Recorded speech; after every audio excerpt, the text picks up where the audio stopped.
जगदंबिका पाल जी, राणा कृष्णा किंकर सिंह जी, अजय सिंह जी, गौरी शंकर कनौजिया जी, अंबिका सिंह जी, अनिल सिंह जी, बसंत चौधरी जी, चंद्र प्रकाश कनौजिया जी, भाइयों और बहनों, कांग्रेस पार्टी के हमारे सब कार्यकर्ता, यूथ कांग्रेस NSUI के युवा, आप सबका यहाँ बहुत बहुत स्वागत। दूर दूर से आप आए, आपने अपना समय दिया, इसके लिए आप सबको बहुत धन्यवाद। 2004 में दिल्ली में हम चुनाव लड़ रहे थे और जब हम चुनाव लड़ रहे थे हमने आपसे 10, 15, 20 वायदे नहीं किए। हमने आपसे सिर्फ एक बात कही थी कि देखिए, अगर दिल्ली में हमारी सरकार बनेगी तो वो आम आदमी की सरकार होगी, गरीबों की सरकार होगी, पिछड़ों की, कमजोरों की सरकार होगी, हर धर्म की सरकार होगी, हिंदू की होगी, मुसलमान की होगी, सिख की होगी, ईसाई की होगी, हर प्रदेश की सरकार होगी। हम सबको लेकर एक साथ चलेंगे, किसी को पीछे नहीं छोड़ने वाले। विपक्ष के लोगों ने वायदे किए और नारे दिए। एनडीए ने आपको एक नारा दिया, इंडिया शाइनिंग का। किसी को ये नारा याद है? इसका मतलब क्या है बताओ? इंडिया शाइनिंग का मतलब क्या होता है? देखो, हमने पूछा, एनडीए का नारा था, पूरे हिंदुस्तान में चलाया और यहां लोगों को मालूम नहीं इसका मतलब क्या है। और इसका कारण है क्योंकि आपके बीच नहीं आए। नारा इन्होंने बनाया इंडिया शाइनिंग, इसका मतलब हिंदुस्तान चमक रहा है। 5 साल राज किया और नारा दे दिया अंग्रेजी में कि हिंदुस्तान चमक रहा है। अब आप मुझे बताओ, 2004 में आपका हिंदुस्तान चमक रहा था? आपके गांव चमक रहे थे? आपके स्कूलों में चमक थी? आपके घरों में चमक थी? किसान के खेत में चमक थी? मगर इन्होंने नारा बनाया और जब इनके नेता से पूछा गया, भैया ये नारा आपने कहां से ढूंढा? नेता ने कहा कि एक रात में टीवी देख रहा था, घर में टीवी देख रहा था, एक इश्तिहार आया और इश्तिहार में एक व्यक्ति सूट पहना था, चमकता हुआ सूट, और दूसरे व्यक्ति ने उसके सूट को ऐसे छुआ और कहता है इंडिया शाइनिंग, नीचे लिखा था हिंदुस्तान चमक रहा है। और ये सबसे बड़े नेता हैं एनडीए के, इन्होंने सोचा कि देखो, बहुत अच्छा नारा है, पूरे हिंदुस्तान में इसको चला देना चाहिए, और पूरे हिंदुस्तान में इन्होंने ये नारा चलाया। 2004 में आपने इनको बताया, देखिए नारा आपका चला नहीं, आप जाइए, कांग्रेस पार्टी की हम सरकार चाहते हैं, आम आदमी की सरकार चाहते हैं, और आपने मनमोहन सिंह जी को प्रधानमंत्री बनाया। ये बात आपको मैंने क्यों बताई? क्योंकि वायदे करना आसान होता है, कोई भी कर सकता है। अच्छा भैया, ये बाद में करना, वायदे कोई भी कर सकता है, काम करना अलग बात होती है। आपके सामने आ सकते हैं, कह सकते हैं भैया हम ये कर देंगे, वो कर देंगे, इसको बदल देंगे, उसको बदल देंगे। कहने में और करने में बहुत फर्क होता है। 2004 में हमारी सरकार बनी, पहला काम हमने क्या किया? आपके पास आए, टीवी नहीं देखा हमने, आपके पास आए, आपसे पूछा क्या करा जा सकता है। गांव में गए और गांव के लोगों ने हमें बताया कि देखिए, शहरों में रोजगार पहुंच जाता है, गांव में नहीं मिलता। महिलाओं ने बताया, देखिए हमें जाना पड़ता है दूर दूर रोजगार ढूंढने, क्यों नहीं आप एक ऐसी योजना तैयार करें जिससे हमें रोजगार गांव में मिले। मनरेगा पैदा हुआ, 100 दिन का रोजगार, 120 रुपए प्रतिदिन, 12,000 रुपए हर गरीब परिवार को, जो भी काम करना चाहता है। हमारी सोच नहीं थी, आपकी सोच थी। टेलीविजन नहीं देखा हमने हमने टेलीविजन नहीं देखा, बड़े बड़े वायदे नहीं किए। आपके पास आए, आपसे पूछा भैया क्या करा जा सकता है, आपने हमें बताया, हमने किया। अच्छा, हाथ उठा के दिखाओ किसान कितने हैं यहां पे? सब किसान। हम आपके पास आए और आपसे पूछा, भैया बताइए क्या कर सकते हैं? आपने हमें बताया, देखिए इंदिरा जी ने बैंक के दरवाजे पहली बार गरीबों के लिए खोले, बैंक को नेशनलाइज करके। मगर आज दुख की बात यह है कि जब अमीर व्यक्ति जाता है बैंक में, उसके लिए दरवाजा खुल जाता है, लाल कालीन लग जाता है, 2-3 लोग उसकी मदद करते हैं। जब हम जाते हैं, हमें कहते हैं तुम्हारे ऊपर कर्ज है, घर चले जाओ, आत्महत्या करनी है आत्महत्या करो, हमें कोई फर्क नहीं पड़ता। आपने हमें यह बात बताई, आपकी बात सुनी, 60,000 करोड़ रुपए कर्जा माफ किया, आपको फायदा पहुंचा। अब मैं आपको यह बात क्यों बता रहा हूं? क्योंकि रास्ता आप दिखाते हो, रास्ता बंद कमरों में नहीं पता लगता, रास्ता टेलीविजन से नहीं दिखता,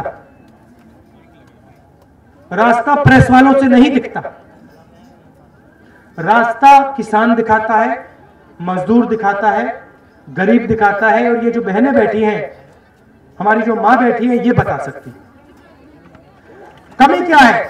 कमी क्या है कि यहां पे आपके नेता सोचते हैं कि भैया जनता को कुछ नहीं समझ, कहते भैया जनता में कुछ समझ नहीं।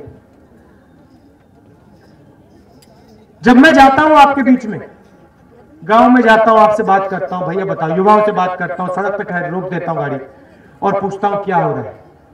मैं क्यों करता हूं? क्योंकि मैं जानता हूं कि विकास के बारे में आपको समझ है, प्रगति के बारे में आपको समझ है। किसान खेती जानता है, बड़ा अफसर खेती नहीं जानता, उसने फावड़ा कभी जिंदगी में चलाया नहीं, कैसे जानेगा वो किसान के बारे में। मजदूर सड़क के बारे में जानता है, इमारत बनाना जानता है, मगर उसकी कोई इज्जत नहीं करता। लोग कहते हैं भाई ये मजदूर है, इसको क्या मालूम, या ये किसान है, इसको क्या मालूम। और जितना आप सरकार में जाओ उतना ये सोच बढ़ती है। तो अगर आप चीफ मिनिस्टर के पास जाएंगे तो आपके चीफ मिनिस्टर कहेंगे कि देखो 5 साल से मैं राज कर रही हूं, मुझे जनता के बीच में जाने की कोई जरूरत नहीं, मैं जानती हूं। अब आप मुझे बताओ, पिछले 5 सालों में आपने मायावती जी को, मुलायम सिंह यादव जी को गांव में एक बार देखा है? एक बार तो देखा होगा। आपकी रोटी खाई है उन्होंने? घर में आपका जो पानी देते हो आप कुएं का, वो पिया है? शायद मुलायम सिंह यादव जी 15-20 साल पहले पीते थे और उन्होंने भी मुझे रास्ता दिखाया, क्योंकि वो ये काम करते थे, मगर अब वो ये काम नहीं करते। मेरा कहना क्या है कि जब तक आपके नेता आपका हाथ नहीं पकड़ेंगे, चाहे वो प्रधानमंत्री हो, चाहे वो चीफ मिनिस्टर हो, चाहे वो एमएलए हो, एमपी हो, जब तक वो आपका हाथ नहीं पकड़ेंगे, जब तक ये जो खाई बनी हुई है उसको नहीं तोड़ेंगे, तब तक उनको विकास के बारे में समझ आ ही नहीं सकता। अब मैं जाता हूं आपके बीच में, मेरा मजाक उड़ाते हैं, कहते हैं राहुल गांधी पागल हो गए। मैं आपको बताऊं, बड़े से बड़े नेता राहुल गांधी नाटक कर रहा है, उनको यह समझ नहीं आती। मैं युवा हूं, 40 साल का हूं, मैं ये बात समझ गया हूं कि भैया जनता के पास ज्ञान है, जनता जानती है। अगर कुछ समझना चाहते हो, जनता के बीच में जाओ, अफसरों की बातों में मत पड़ो, ब्यूरोक्रेट्स की बातों में मत पड़ो, किसान से बात कर लो, मजदूर से बात कर लो। और जब मैं ये करता हूं, ये लोग कहते हैं कि ये नाटक है, बहुत अच्छा नाटक है, मुझे अच्छा लगता है, मैं इसको और करूंगा। और मुझ में एक कमी है, मैं आपको बताता हूं, मुझ में अपनी कमी के बारे में बोलना चाहिए। मुझ में एक कमी है, मैं ये नाटक कम करता हूं, मगर मैं 10 दिन जाता हूं तो 100 दिन जाना चाहिए, अगर 100 दिन जाता हूं तो 300 दिन जाना चाहिए, ये कमी जरूर है। और मैं इसको आप देखना, इसको मैं बढ़ाऊंगा,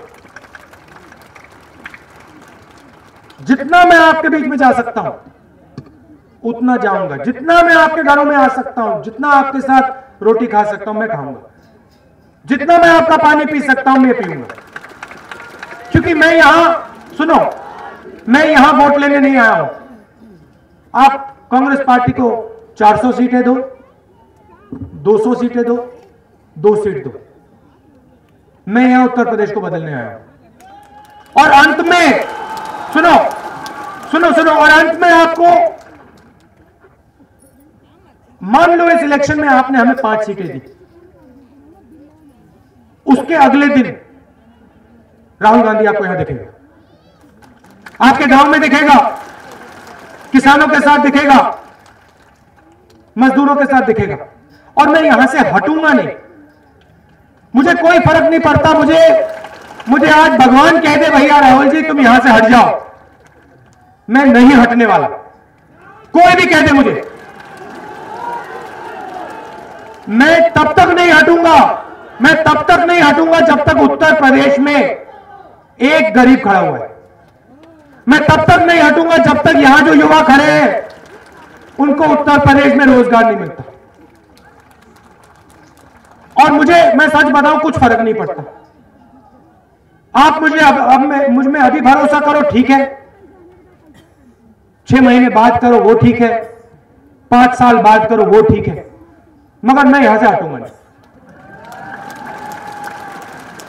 और एक बात अंत में मैं आपसे कहना चाहता हूं जो आपको समझनी है, नेता आते हैं, वायदे कर जाते हैं, कहते भैया मैं ये कर दूंगा, चुनाव आया है, मुलायम सिंह यादव जी ने कहा भैया हम बिजली दे देंगे, मुफ्त में बिजली दे देंगे, 22 साल एक कारखाना नहीं बना बिजली का, मगर आपसे कह रहे हैं भैया मुफ्त में हम बिजली दे देंगे, ठीक है।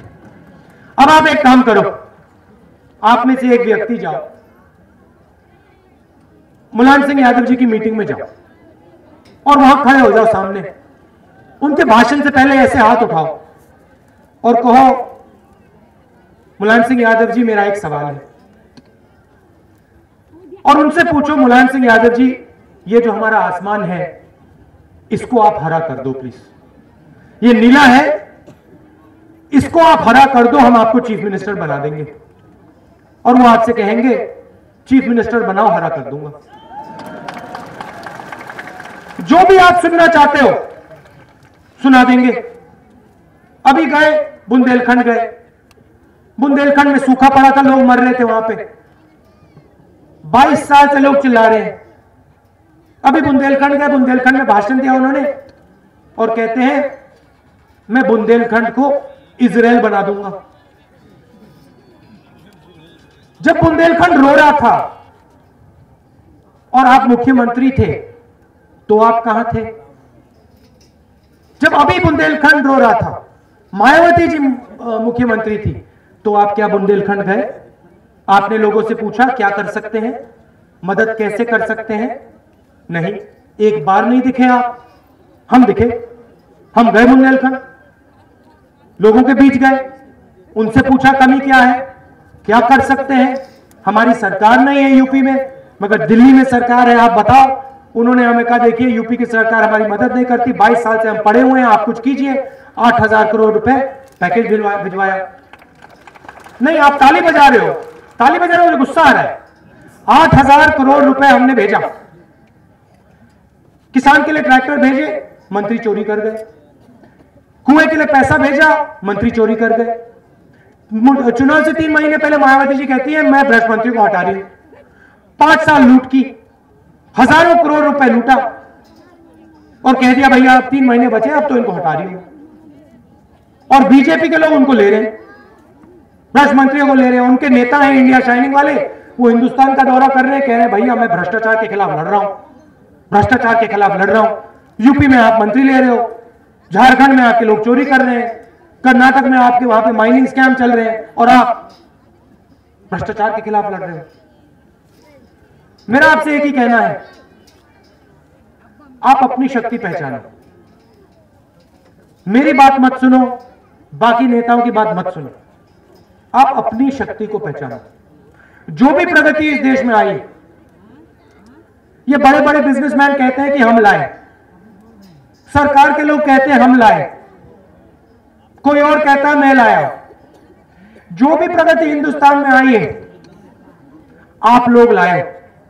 हिंदुस्तान का किसान लाया है, हिंदुस्तान का मजदूर लाया है, हिंदुस्तान का युवा लाया। जो भी बदलाव यहां हुआ है, हमारा सिर्फ एक कहना है, सरकार आपकी बननी चाहिए। जो आपका पैसा वो आप तक पहुंचना चाहिए। 22 साल आपने इनको दिए, आपने देखा क्या हुआ। 22 साल में आपको वायदे मिले, पैसे चोरी हुए, भ्रष्टाचार मिला, अत्याचार हुआ, उत्तर प्रदेश वहीं का वहीं पड़ा हुआ है। यह सबसे आगे चलता था प्रदेश, पहले नंबर पर हुआ करता था। पूरा हिंदुस्तान देखता था, अंग्रेजों से लड़ाई हुई, बाकी हिंदुस्तान उत्तर प्रदेश की ओर देखता था, कहता था भैया क्या हो रहा है, उत्तर प्रदेश में क्या कर रहे हैं, हम भी करेंगे। अब आप लोग जाते हो महाराष्ट्र काम करते हो, वहां शिवसेना के लोग भगाते हैं। लद्दाख में ठंड में फटे जैकेट लेकर काम करते हो, दिल्ली में मेट्रो बनाते हो। आप में शक्ति है, शक्ति पहचानो, शक्ति पहचानो। बहुत शक्ति है आप में। आप सिर्फ उत्तर प्रदेश को नहीं, अपने परिवार को नहीं, पूरी दुनिया को बदल सकते हो। चौंक जाएगी दुनिया जिस दिन जंगल में ना जब हाथी खड़ा होता है, सब जानवर घूम के देखते हैं भैया ये क्या हुआ। सही बात है नहीं? जब बड़ी चीज खड़ी होती है, सब लोग देखते हैं। मैं कह रहा हूं उत्तर प्रदेश खड़ा होना चाहिए। लखनऊ में आपने जादू का हाथी बैठा रखा है, पैसे खाता है आपका। आप लोगों को खड़ा होना है, और जब आप खड़े होगे, अपने बल पे खड़े होगे, दुनिया घूम के देखेगी भैया उत्तर प्रदेश में क्या तूफान आया है।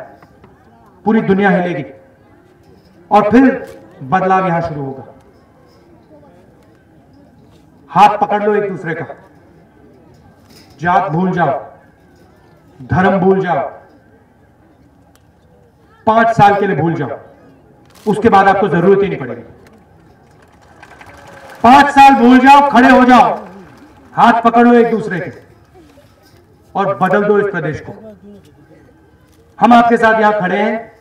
जो भी आप मुझसे चाहते हो, आपकी दिल्ली में सरकार है, जो भी आप चाहते हो, जितनी मदद आप चाहते हो, प्रधानमंत्री जी से, सोनिया जी से, मुझसे, जितना पसीना आप चाहते हो, जो भी आप चाहते हो, हम देने को तैयार हैं। मगर लखनऊ में आप अपनी सरकार बनाओ।